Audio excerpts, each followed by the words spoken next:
పిత పుత్ర పవిత్ర ఆత్మ నామమున ఆమేన్. లూకా శుభవార్త 11వ అధ్యాయము 1వ వచనము. యేసు ఒక చోట ప్రార్థన చేయుచుండెను. ప్రార్థన ముగియుట తోడానే ఆయన శిష్యుడు ఒకడు, ప్రభు, యోహాను తన శిష్యులకు నేర్పిన విధమున మీరును మాకు ప్రార్థన చేయుట నేర్పుడు అని అడిగాను.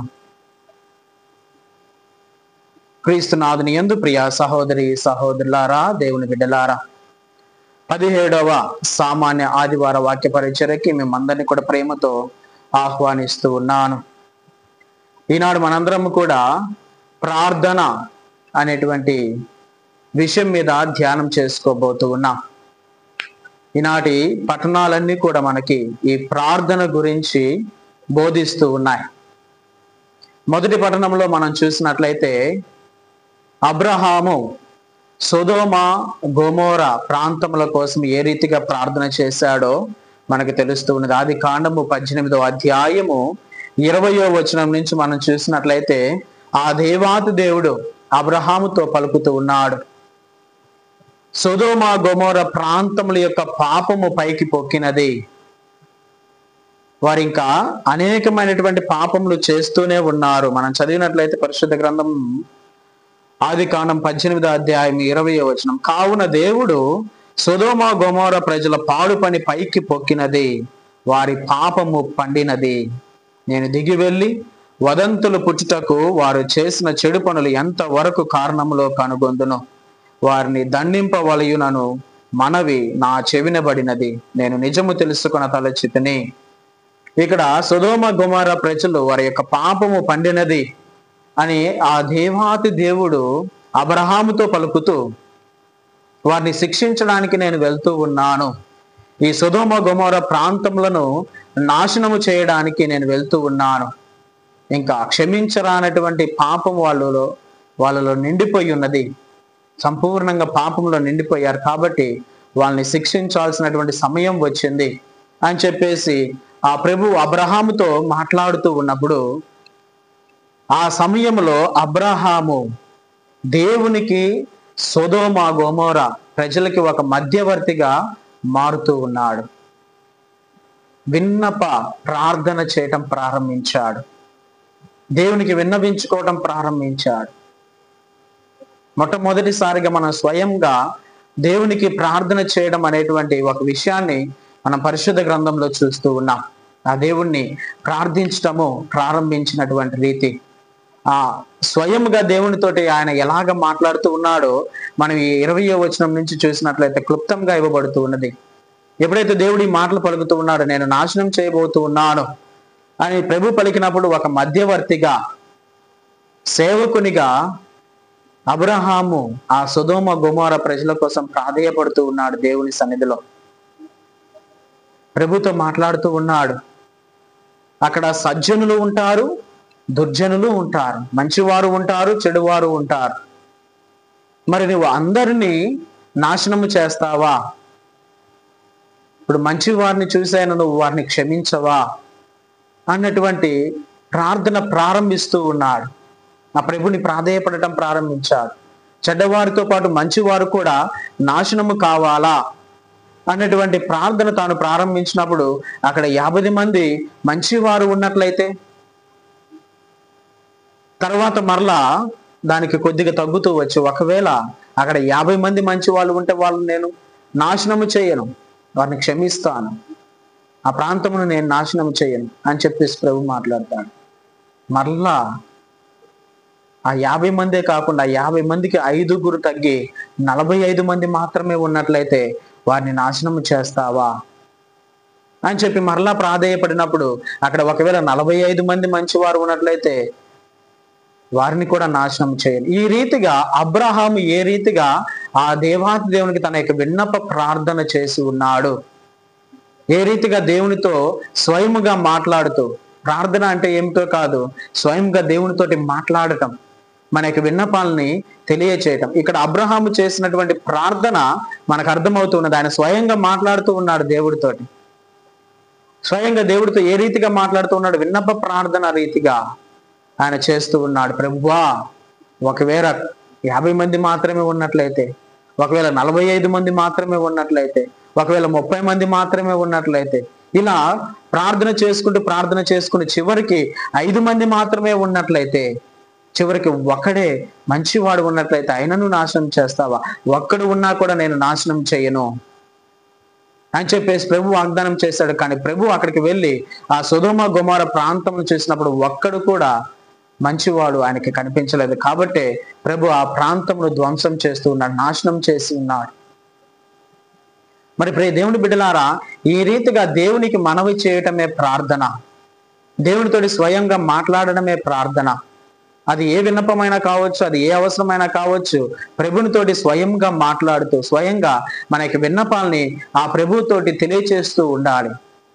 కానీ అబ్రహాము చేసినటువంటి ఆ ప్రార్థన స్వయంభు ప్రార్థన, స్వయంగా దేవుణ్ణి ఆయన అడుగుతూ ఉన్నాడు. ఎంత చక్కగా ఆయన ఆ ప్రార్థన చేసి ఉన్నాడో మనకు అర్థమవుతుంది పరిశుద్ధ గ్రంథం ద్వారా పోయి దేవుని బిడ్డలారా. కాబట్టి ఈ రీతిగా మనం నిత్యం కూడా ప్రార్థన చేయాలి. ప్రార్థన అనేది క్రైస్తవుడి యొక్క ఆయుధము. క్రైస్తవుడు ఈ యొక్క ఆయుధాన్ని నిత్యము కూడా ధరించాలి. ఈ యొక్క ఆయుధంతో క్రైస్తవుడు సమస్తాన్ని కూడా జయించగలడు. సాతానుగాడి నుంచి ఎన్ని పన్నాగములు వచ్చినా కూడా క్రైస్తవుడి యొక్క ప్రార్థన ద్వారా జయించగలుగుతాడు. కాబట్టి ఈ ప్రార్థన అనేటువంటి కవచాన్ని మనం ధరించకపోతే అనేకమైనటువంటి ఆపదలకి మనం గురి అవుతాం, అనేకమైనటువంటి హింసలకి మనం గురి అవుతాం, అనేకమైనటువంటి ఆటుపోట్లు దెబ్బలు మన యొక్క శరీరాన్ని తాకుతూ ఉంటాయి. కానీ ఎప్పుడైతే ఈ ప్రార్థన అనేటువంటి కవచాన్ని నువ్వు ధరిస్తావో, ఆ ప్రార్థన ద్వారా ఈ వచ్చేటువంటి ఆటుపోట్లన్నింటినీ కూడా నువ్వు జయించగలుగుతావు ప్రియ దేవుని బిడ్డ. కాబట్టి ఈ గొప్ప ప్రార్థన శక్తిని, కృపను దేవుడు మనకి ప్రసాదిస్తూ ఉన్నాడు. మరి ఈనాడు చూసినటువంటి సువిశేష పట్టణంలో మనం చూస్తూ ఉన్నాం, స్వయంగా క్రీస్తు ప్రభువే ప్రార్థించడం నేర్పించాడు. ఒక శిష్యుడు వచ్చి ప్రభుని అడుగుతూ ఉన్నాడు, ప్రభువా మాకు ప్రార్థించుట నేర్పించయ్యా. యోహాను ఏ విధంగా వారి శిష్యులకి ప్రార్థించడం నేర్పించాడు. ఎందుకంటే యేసు ప్రభు ప్రార్థన చేస్తూ ఉండటం ఆ శిష్యుడు గమనించాడు.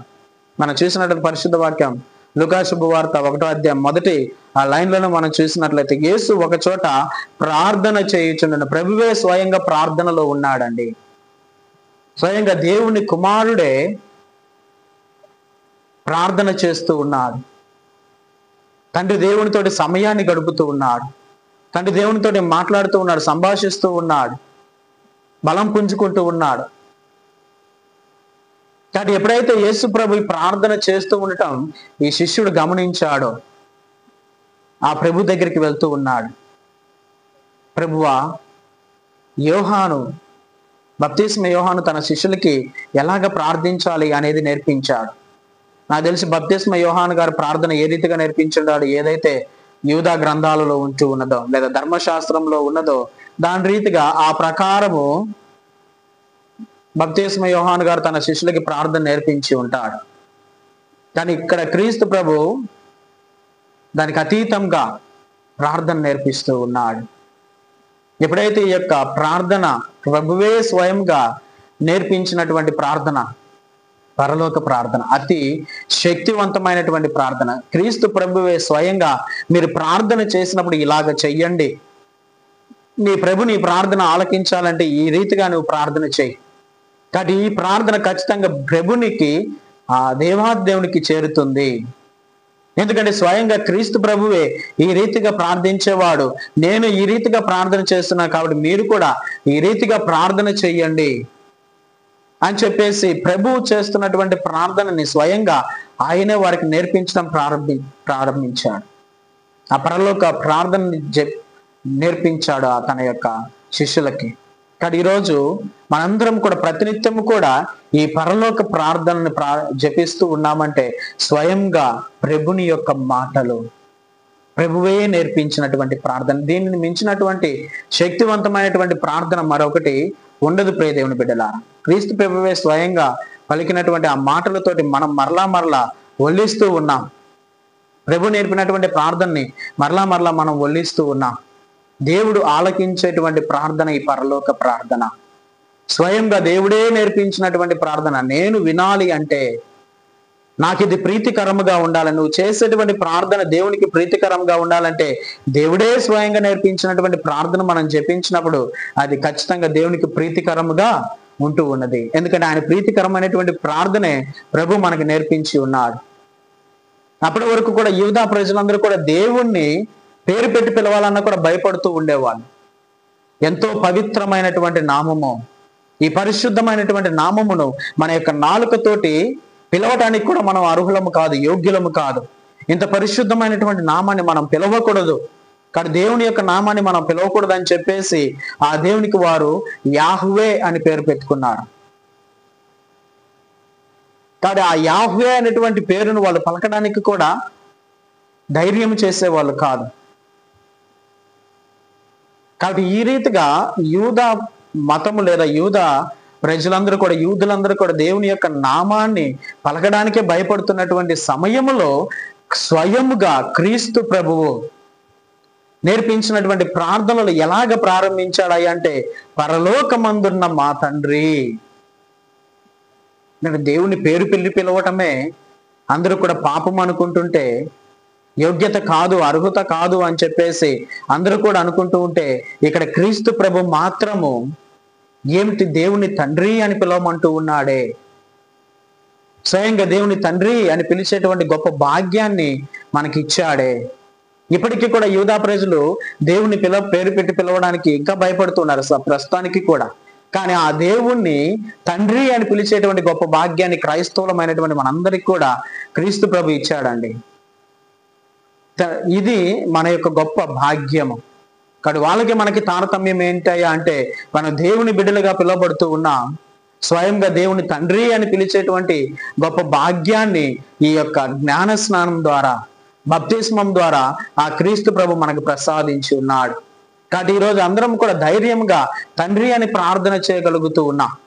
అబ్బా తండ్రి, తండ్రి దేవా అని చెప్పేసి ఈరోజు మనందరం కూడా ధైర్యంగా ప్రార్థన చేస్తూ ఉన్నామంటే అది క్రీస్తు ప్రభు మనందరికీ కూడా ఇచ్చినటువంటి గొప్ప భాగ్యము ప్రియ దేవుని బిడ్డలారా. ఎందుకంటే స్వయంగా ఆయన దేవుని కుమారుడిగా దేవుని తండ్రి అని పిలిచేటువంటి భాగ్యాన్ని పొందుకొని ఉన్నాడు. కానీ ఆ భాగ్యాన్ని తనకే ఉంచుకోలేదు. తనతో మాత్రం నేను మాత్రమే తండ్రి అని పిలవాలి, నేను మాత్రమే ఆయనకి కుమారుడిగా ఉండాలి అని చెప్పేసి ప్రభు అనుకోలేదు. సమస్త మానవాళి ఆయనకి బిడ్డలుగా ఉండాలి, సమస్త మానవాళి రక్షించబడి దేవుని యొక్క పుత్రులుగా మారాలి. కాబట్టి సమస్త మానవాళి దేవునికి బిడ్డలుగా ఉండాలి.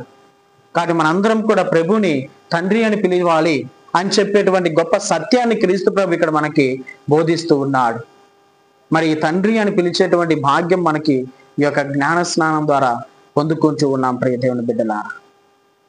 కాబట్టి దేవాతి దేవుణ్ణి తండ్రి అని సంబోధిస్తూ ఆ యొక్క ప్రార్థనను ఆయన నేర్పించడం ప్రారంభించాడు. పరలోకమందున్న మా తండ్రి అని మీరు పిలవండి, ఆయన నామము పూజింపబడాలి అని మీరు ప్రార్థన చేయండి. ప్రథమంగా మన యొక్క ప్రార్థన ప్రారంభించినప్పుడు దేవుని స్తుతించేటువంటి రీతిగా ఉండాలి. అనేక సార్లు మనం ప్రార్థన ప్రారంభించినప్పుడు వెంటనే రష్ అయిపోతూ ఉంటాం. నాకు అవసరం ఉంది, ఈ అవసరం ఉంది, ఈ కోరిక ఉంది, ఆ కోరిక ఉంది, అది కావాలి, ఇది కావాలి, ఇది పొందుకోవాలి, అది పొందుకోవాలి, ఉద్యోగం కావాలి, బిడ్డలు కావాలి, మంచి పంటలు పండాలి, మంచి జీవితం కావాలి, మంచి సంపాదన ఉండాలి అని చెప్పేసి అనేకమైనటువంటి అవసరాలతోటి దేవుని సన్నిధిలో మోకరించిన వెంటనే అన్ని అవసరాలు కూడా ప్రభు సన్నిధిలో ఉంచుతూ ఉంటాం. వెంటనే వెంటన్నిటి కోసం కూడా ప్రార్థన చేయడం, మొరపెట్టడం ప్రారంభిస్తూ ఉంటాం. కానీ అది కాదు. ప్రభు నేర్పించినటువంటి ప్రార్థన ప్రకారము నీ ప్రార్థన మొట్టమొదటిగా నువ్వు ప్రారంభించినప్పుడు ముందుగా నీ యొక్క అడ్రస్ ఎలా ఉండాలి తండ్రి దేవునికి.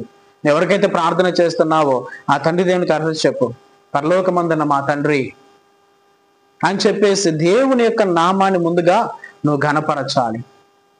దేవుని చేసినటువంటి మేలులకు నువ్వు ముందుగా స్తోత్రములు చెల్లించాలి. ఇప్పటి వరకు కూడా అనేకమైనటువంటి మేలు ప్రభు నీ జీవితంలో చేశాడు. ఇంకా నువ్వు బ్రతికి ఉన్నావంటే అది దేవుని యొక్క కృప. ఇంకా నువ్వు సజీవుల లెక్కలో ఉన్నావు కాబట్టి దాన్ని బట్టి దేవుని స్తుతించు. ఇంకా అనేకమైనటువంటి అవసరాలు నీ జీవితంలో ప్రభు తీర్చి ఉండవచ్చు, అనేకమైనటువంటి ప్రార్థనలకు ప్రభు సమాధానం ఇచ్చి ఉండవచ్చు. కాబట్టి ముందుగా వీటన్నిటికీ కూడా నువ్వు చేరి దేవుని సన్నిధిలో చేరి ప్రార్థన చేస్తూ ఉన్నప్పుడు లేదా నువ్వు మోకరించి నీ ప్రార్థన ప్రారంభించినప్పుడు ముందుగా దేవునికి స్తోత్రములు చెల్లించడం మాత్రము మానవద్దు. ఇక్కడ ఏ రీతిగా అయితే క్రీస్తు ప్రభు నేర్పిస్తూ ఉన్నాడో, పరలోకమందున మా తండ్రి మీ నామము పూజింపబడును గాక. కాబట్టి దేవుని యొక్క నామాన్ని స్తుతించాలి, మన స్తోత్రములు ప్రభునికి తెలియచేయాలి, ముందుగా పొందుకున్న దానికి కృతజ్ఞతలు చెల్లించాలి. కాబట్టి కృతజ్ఞత భావంతో మన యొక్క ప్రార్థన అనేది ఉండాలి. తర్వాత మీ రాజ్యము వచ్చును గాక, ప్రభుని యొక్క రాజ్యం. పరలోక రాజ్యం అంటే చాలాసార్లు మన యొక్క ఆలోచన ఏదో ఒక పర్టికులర్ ప్లేస్ ఇలా ఉంటుంది, అలా ఉంటుంది, బంగారంతోటి పోత పోసి ఉంటుంది, దేవుడు సింహాసనంలో కూర్చొని అందరూ దేవదూతలు అందరూ కూడా పాటలు పాడుతూ అనేవన్నీ కూడా మన యొక్క ఊహలకు వస్తూ ఉంటాయి. కానీ పరలోక రాజ్యం అనేది ఏదో ఒక పర్టికులర్ ప్లేస్ కాదు. ఈ భూమి మీద పర్టికులర్ ప్లేసెస్ ఉన్నట్టుగా పరలోకం అనేది ఒక పర్టికులర్ ప్లేస్ కాదు, ఎక్కడో శూన్యంలో కనపడేటువంటి ఒక పర్టికులర్ ప్లేస్ కాదు. ఎక్కడైతే దేవుడు ఉంటాడో అదే పరలోక రాజ్యం. మరి ఎక్కడ దేవుడు ఉంటాడు? సమస్తము కూడా సృష్టించినటువంటి దేవుడు, సృష్టికర్త, సమస్తంలో ప్రతి దానిలో కూడా దేవుడు ఉన్నాడు, ప్రతి చోట దేవుడు ఉన్నాడు. కాబట్టి ఆ రాజ్యం అంటే ప్రభుని యొక్క రాజ్యం ఎలా ఉంటుంది? శాంతి సమాధానాలతో, ప్రేమ ఐక్యతలతో నిండి ఉంటుంది. ఎక్కడైతే ప్రేమ అనేది ఉంటుందో అక్కడ ప్రభుని యొక్క రాజ్యము ఉన్నట్లే. కాబట్టి ఇటువంటి రాజ్యము రావాలి మన జీవితంలో అని ముందుగా ప్రార్థన చేయాలి. పరలోక రాజ్యము దిగి రావాలి, దేవుని యొక్క రాజ్యము రావాలి. దేవుడు ఏ రీతిగా రాజ్యాన్ని పరిపాలిస్తాడు? న్యాయముతోటి, నీతితోటి ప్రభు రాజ్యాన్ని పరిపాలిస్తాడు. కాబట్టి అటువంటి న్యాయ సంబంధమైనటువంటి రాజ్యము మన జీవితంలో రావాలి, మన కుటుంబంలో రావాలి, మన యొక్క సంఘంలో రావాలి అని ప్రార్థన చేయాలి. కాబట్టి ఎప్పుడైతే ప్రభుని యొక్క రాజ్యము వస్తూ ఉన్నదో ఇంకా దిగులేముందండి? ప్రభువే స్వయంగా మనల్ని పరిపాలిస్తూ ఉన్నాడంటే ఇంకా మనం దేనికోసము చింతించాల్సిన అవసరం లేదు, బాధపడాల్సినటువంటి అవసరం లేదు. కాబట్టి ఈ రీతిగా మొదటిగా నువ్వు దేవుని యొక్క రాజ్యాన్ని పొందుకోవడానికి దానికోసము ప్రార్థన చేసి తరువాత నువ్వేమేమి ప్రార్థన చేయాలి? మీ చిత్తము ఈ రాజ్యంలో ఎలాగ నెరవేరుతూ ఉన్నదో అదే రీతిగా మా దగ్గర కూడా నెరవేర్చుమయ్యా. పరలోకమందు మీ చిత్తం ఎలాగైతే నెరవేర్చబడుతూ ఉన్నదో అదే రీతిగా భూలోకంలో కూడా, మా జీవితంలో కూడా, మా కుటుంబంలో కూడా నీ యొక్క చిత్తాన్ని నెరవేర్చుంటాం. ఈ యొక్క చిత్తాన్ని మాత్రం మనం మర్చిపోకూడదు. ప్రతి దాంట్లో కూడా ప్రభుని యొక్క చిత్తం ఉన్నదా లేదా, ప్రతి దాన్ని కూడా ప్రభుని యొక్క చిత్తానికి మనం అప్పగించుకోవాలి. అది ఏదైనా సరే దేవుని బిడ్డల, మనిషి మనుగడ, మానవ జీవితంలో ప్రతీది కూడా దేవుని యొక్క చిత్తానికి అప్పగించుకోవాలి.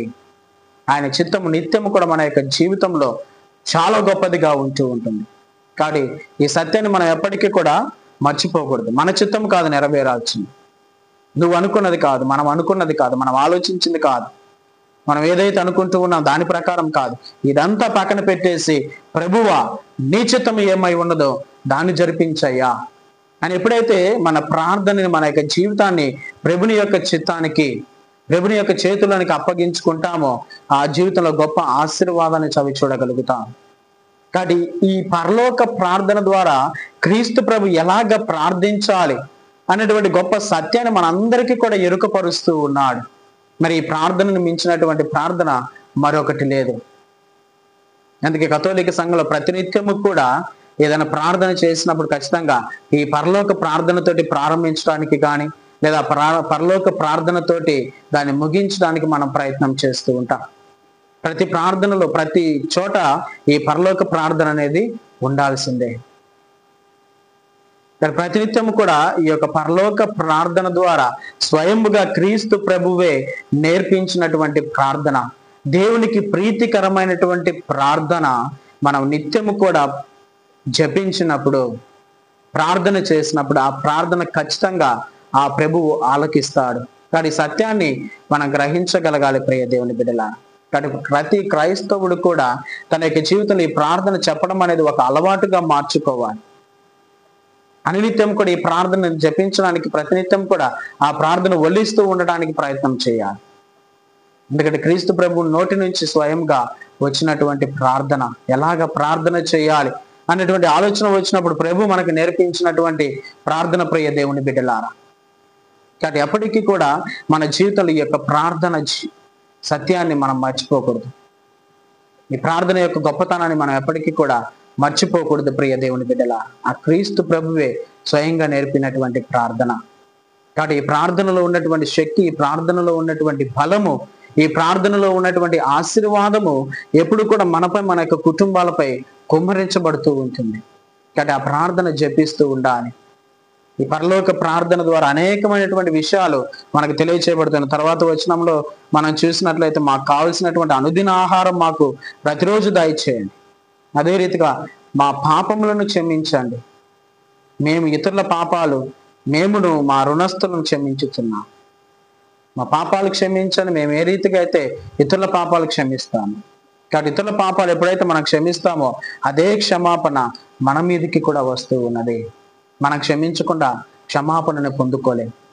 కాబట్టి ఈ గొప్ప ప్రార్థనని క్రీస్తు ప్రభు మనకు నేర్పిస్తూ ఉన్నాడు. మరి ఈరోజు ఈ గొప్ప ప్రార్థన మనందరం కూడా భక్తి శ్రద్ధలతోటి జపించుదాం. అందరం కూడా కళ్ళు మూసుకొని ప్రార్థించుదాం. పరలోకమందున్న మా తండ్రి, మీ నామము పూజింపుడును కాక, మీ రాజ్యము వచ్చును కాక, మీ చిత్తము పరలోకమందు నెరవేరినట్లు భూలోకమందును నెరవేరును కాక. నా నాటికి కావలసిన మా అన్నము మాకు నేటికి అనుగ్రహించండి.